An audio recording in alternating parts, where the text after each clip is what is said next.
안녕하세요. 이민경 행정사입니다. 오늘은 비영리 법인에 대해서 말씀드리겠습니다. 여러분 좋아요, 구독, 알림 잘 부탁드립니다. 이제 비영리 법인이라는 것은 민법에 근거해서 설립되는 법인을 의미하고 이제 회원을 중심으로 운영되는 법인에 대해서는 사단법인이라고 하고 자본 이제 재정적인 그 돈을 갖고 그게 중심이 돼서 운영되는 것은 재단법인이라고 합니다. 근데 이제 대다수의 사람들이 이제 법인을 설립하고자 했을 때는 사단법인을 갖고 설립을 하는 경우가 많다고 이해하시면 될 겁니다. 그러니까 이제 우리가 법인을 설립하시는 많은 사례들을 보면은 젊은 사람이 하기보다는 이제 연세가 좀 있으신 분들이 하는 경우가 좀 많습니다.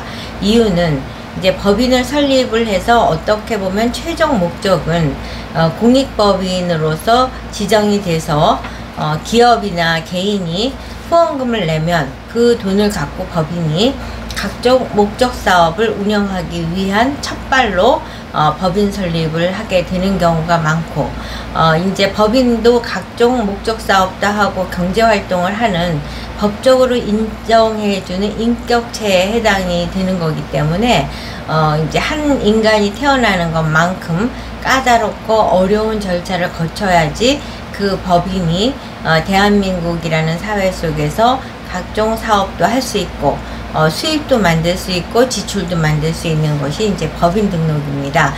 그래서 이제 공익법인이 최종 목적이라고 해도 과언이 아닐 텐데 공익법인으로 지정될 수 있는 대상은 비영리 법인하고 사회적 협동조합 뭐 이 정도고 이지 비영리 민간단체라든가 고유번호증만 가진 고유번호만 갖고 있는 그러니까 법인으로 보는 단체 뭐 이런 경우는 공익법인으로 지정될 수 없다는 점을 이제 미리 안내를 해드립니다.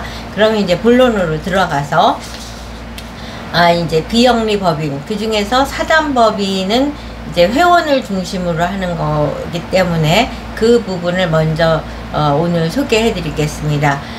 그래서 이제 사단법인을 설립을 할 때는 강조해서 말씀드렸듯이 회원이 가장 중요합니다. 그래서 이제 우리가 인허가를 하거나 승인을 받거나 이럴 때는 핵심 사항에 대한 이해를 하면 승인을 성공적으로 받는 데 도움이 많이 됩니다. 따라서 사단법인을 설립하면서 가장 중요한 건 과연 어떤 목적의 사업을 하느냐가 중요하고 그 목적을 따라서 이제 소관 담당이 결정이 됩니다. 법인을 등록을 하려면 이제 지자체도 등록을 할 수 있고 정부 부처에도 등록을 할 수가 있습니다. 그런데 정부 부처에 대해서는 제가 이제 국회에서 보좌관을 22년 동안 하면서 알게 된 것은 장차관 출신도 나와서 부처 소속의 비영리 법인을 설립하기는 쉽지 않다. 그러기 때문에 저는 이제 지자체에 설립하기를 권하고 있습니다. 근데 이제 대부분의 사람들은 브랜드 파워 뭐 이런 걸 굉장히 중요시하다 보니까 부처에다 등록하기를 원합니다. 근데 실제적으로 운영함에 있어서는 그 목적 사업을 얼마나 활발하게 사회 공헌적으로 하느냐 후원금이 얼마나 거치느냐가 그 단체에 대한 비중이 인정되는 것이지 그 소속이 부처냐 지자체냐 큰 영향을 받지 않고 있다는 게 이제 제가 그동안 파악한 바입니다. 그래서 이제 뭐 부처로 갈 것이냐 지자체로 갈 것이냐에 머리를 쓰시기보다는 그 목적 사업을 좁혀서 아주 뾰족하게 해서 담당이 정확하게 나올 수 있도록 하셔야 됩니다. 근데 많은 분들이 이제 욕심을 갖는 거죠. 목적 사업을. 최근에도 어떤 거냐. 스포츠, 의학, 노후, 노화, 또 무슨 건강 이런 4개의 단어를 넣은 협회를 설립하고자 하는 거예요. 그러면 여기에서 스포츠는 문광부에 해당, 문화관광체육부. 그 다음에 여기에서 의학은 보건복지부. 건강도 이제 보건복지부 내지는 문광부. 그 다음에 노화도 보건복지부의 이제 복지 담당이에요. 이런 식으로 부처만 같아도 안 되고 부처 안에도 담당이 다르기 때문에 이렇게 여러 가지 복합적인 요소로 목적을 두었을 때는 어떤 현상이 일어나냐 하면은 이제 담당이 서로 내게 아니라고 그래요. 그래서 내게 아니고 제게래. 그래서 그쪽에 가갖고 당신 거라고 합니다. 그러면 제 거가 아니라 또 저기 거래요. 뭐 이런 식으로 해서 뭐 몇 날 며칠, 더 길게는 몇 달, 또 더 길게는 몇 년 동안 담당자 탔다가 세월을 다 보내게 됩니다. 그래서 제가 비영리 법인 등록을 할 때는 목적 사업을 아주 정조준을 해서 뾰족하게 만들어 갖고 오실 것을 권합니다. 여기에서 이제 비영리 법인 등록에 있어서 목적 사업이 가장 중요하다는 말씀을 드렸고, 그 다음에 중요한 게 이제 앞서서도 말씀드렸듯이 비영리 법인은 회원을 중심으로 하는 거기 때문에 임원을 이제 임원이 본인 대표 빼고 4명 이상이니까 이제 뭐 5명, 6명, 7명 하여튼 그런 식으로 되는 거고, 감사는 포함이 안 되니까 6명이 최소 인원이라고 볼 수 있을 겁니다. 그래서 이제 임원을 누구로 할 것이냐가 중요하고, 그 다음에 이제 더 중요한 것이 총회를 개최했을 때 또는 회원이라고 명부에 직접 서명을 하고 자기 생년월일까지 기재할 수 있는 회원이 몇 명이 되느냐, 적어도 40명 이상은 돼야 되고 이렇게 돼야 되는 겁니다. 그래서 회원과 임원수가 굉장히 중요하다는 말씀을, 그래서 총회를 반드시 개최하고 사진을 찍고 총회 참석자들이 자기 이름과 서명과 생년월일을 기재한 후에 이제 우리가 제출을 하면 공무원이 직접 전화를 랜덤으로 몇 명에게 샘플링을 해서 전화를 합니다.